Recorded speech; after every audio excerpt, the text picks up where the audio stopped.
Շնորհակալություն, հարգելի գործընկերներ, գիտեք, գրականության մեջ մի ուղղություն կա,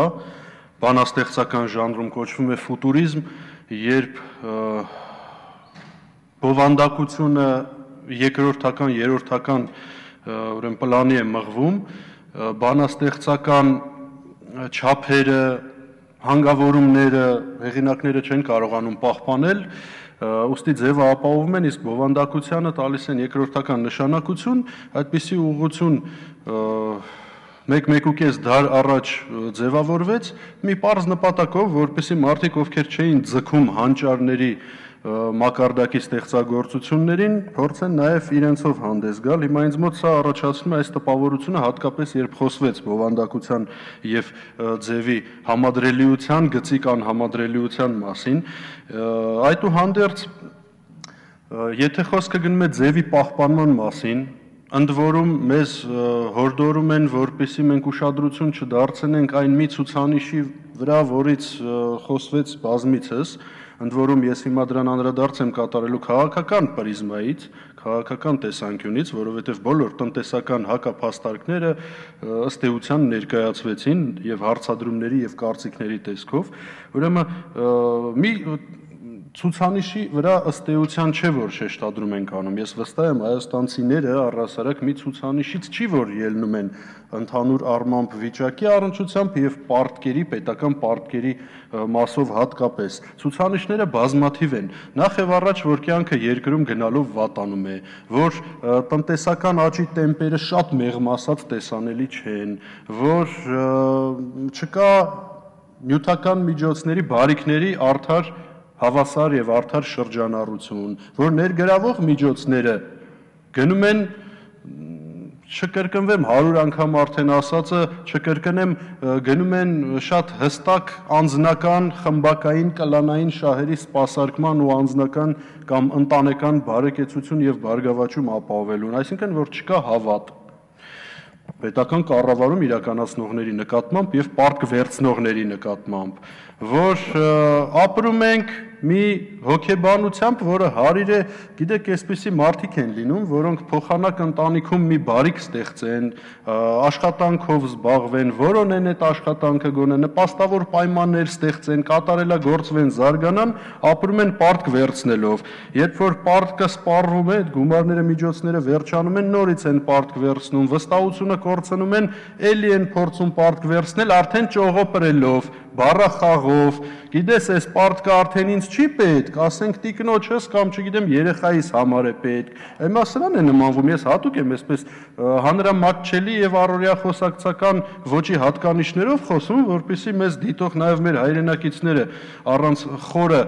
մասնագիտական գիտելիքներ գործածելու ընկալեն իրավիճակը։ Այսինքն այս պարտքը կառավարությունը չի վերցնում, կենտրոնական բանկն է վերցնում, մյուս օրը արտաքին գործերի նախարարությունը կվերցնի, այն մյուս օրը կենտրոնական բանկի, ասենք մոտակայքում գտնվող այլ վարչական շենքերը կվերցնեն կամ չգիտեմ ինչ որ մի այլ ծագումնաբանություն ունեցող պետական օղակներ, կառույցներ, անձինք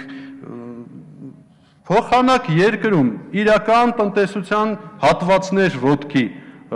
հանվեն, փոխանակ գյուղատնտեսություն զարգացվի, փոխանակ արդյունաբերություն զարգացվի, փոխանակ մենաշնորհներից ազատվեք, փոխանակ իրապես տվերից ազատվեք, գերիշխող դիրքի միջոցով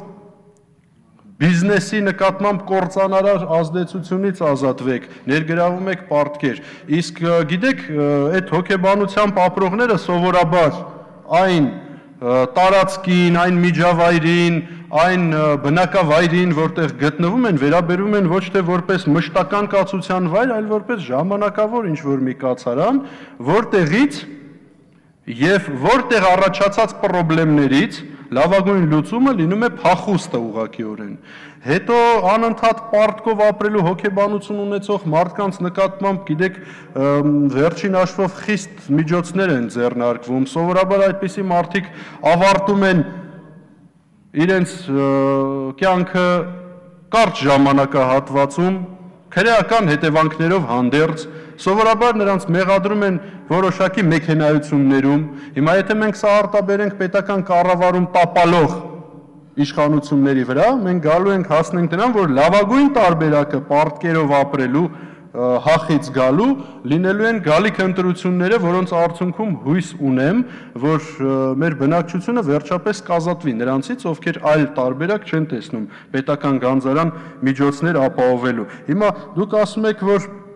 60%-անոց ցուցանիշին մենք չենք մոտենա, համենայն դեպս ձեր կանխատեսումները այնպիսին չեն, որ հնայի անկում տեղի կունենա, բա իհարկե տեղի կունենա, երբ որ կառավարության ծրագիր էիք բերում կանխատեսումներով լի, մենք ձեզ բերում էինք հակափաստարկներ գրեթե բոլոր ուղղություններով, ապավինում էինք իրադարձությունների բարի ու դրական զարգացմանը, բայց եղավ այնպես, ինչպես եղավ, եւ հայտնի կանխատեսումները տնտեսական աճի տեմպերի վերաբերյալ այնուհետև շատ սահուն կերպով իջան 7-ը 4-ի, 4-ը 2-ի, 3-ի, հետո կարող ասեք 1-1.5, ես չգիտեմ ինչ կստացվի։ Յոլա գնալու քաղաքականություն է արտահայտում այս օրենքի նախագիծը հերթական անգամ։ Սա բնականաբար բացասական է եւ սա բնականաբար ունենալու է բացասական հետևանքներ։ Այո, շատ ճիշտ են ասում, որ հղի է բազմաթիվ ռիսկերով եւ հղի է բացասական հետևանքներով։ Ուրեմն իսկ ինչու հրատապ։ Ես ունեմ անձնական կարծիք, հարցս պատահական չէր, ինչու հրատապ, որովհետև սրան անմիջապես հետևելու է շատ կոնկրետ մի նախագիծ, որտեղ մենք, չգիտեմ, քվեարկենք այդուհանդերձ ինչ վերահսկողություն դրանով ազգային ժողովը կցուցադրի, բայց գործողությունը տեղի կունենա, պարտքը կվերցվի եւ կշարունակվի ավելանալ այն բեռը, որը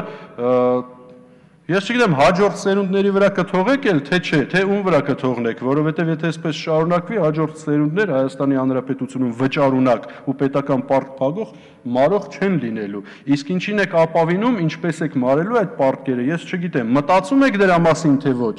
Միգուցե ոչ, որովհետև պարտքով ապրող ու յոլա տանելու հոգեբանություն ունեցող մարդիկ սովորաբար չեն մտածում պարտքերը մարելու մասին։ Նրանք մարում են այդ պարտքերը այն ժամանակ, երբ դաղվում է նրանց մաշկը։ Ես նորից ուզում եմ հույս հայտնել, որ եկող ընտրություններով ձեր մաշկը կդաղվի եւ այդ հոգեբանությունը կփոխվի։ Շնորհակալ եմ։